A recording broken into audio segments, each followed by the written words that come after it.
बिस्मिल्लाहिर्रहमानिर्रहीम अस्सलामु अलैकुम नन बमवायु न्यूरॉन چې نیورون څه شی دی او نیورون ډیسکور کله چاو نیورون بلډینګ بلاک د چا دی او د نیورون بیسیک ډیفینیشن څه دی سمپل ډیفینیشن یا ساتي نیورون ته موږ دویم نوم وایو نرو سیل او بل یو نیم دی لمونږ ورکو electrically excitable cell دا سیل به electrically excitable صحیح شو نو یاد ساتئ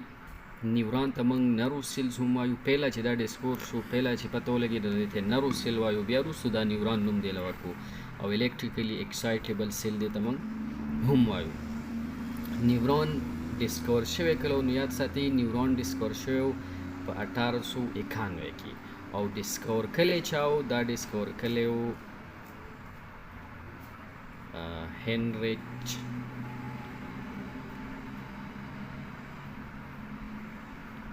ویلهلم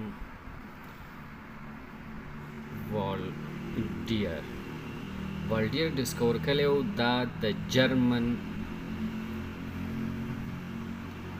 یو اناټومي کلی وه او د ډسکور کلی او د دا نوم راایستلی نیورون د ګریک ورډ نه نو دی له بیا نوم ورکو نیورون نو دا نوم ورله ویلډیر ورکلی او په 1891 کې دا زموږ سره ډسکور شوی و یاد ساتئ نیورون چې کوم دی نیورون ته موږ وایو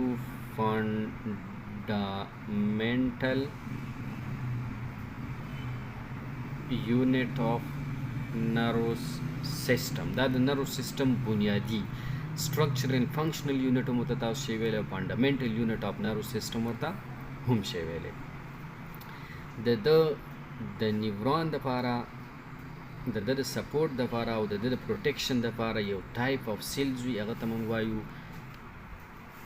سپورټینګ سیلز अब هغه سپورټینګ سیلز ته موږ بل نوم وایو نیوروګلیل سیلز یا ګلیا سیلز ورته هم وایو دا سیلز د نیورون دپاره سپورټینګ سیلز وي نروس ټیشو چې کوم دی پاکې نیورون وي او دا نیوروګلیل سیلز وي یا نیوروګلیا سیلز وي د نیورون تعداد یاد ساتئ زموږ په نرو سیسټم کې تقریبا 10 raised to the power 11 دی او د سپورټینګ سیل تعداد 10 raised to the power 12 دی تقریبا دا 1 trillion سیلز دي زموږ سره سپورټینګ سیلز او نیورون به د دې نه 10 ګنا کم نو دا زموږ سره 10 raised to the power 11 دی نیورون ټوټل نرو سیستم کې او د دې تعداد تقریبا 1 trillion دی وجه دا دا ولی سیوا دی د بار بار ډیویژن کیږي بار بار د تقسیم کیږي نیو کریشن کیږي خو نیورون ډیویژن یا تقسیم نه کیږي جو دی سو دی نه انکریز کیږي خو قربان د نیورون سمپل ډیفینیشن به زموږ سره صحیح نو سمپل ډیفینیشن دی as specialized cell which transmit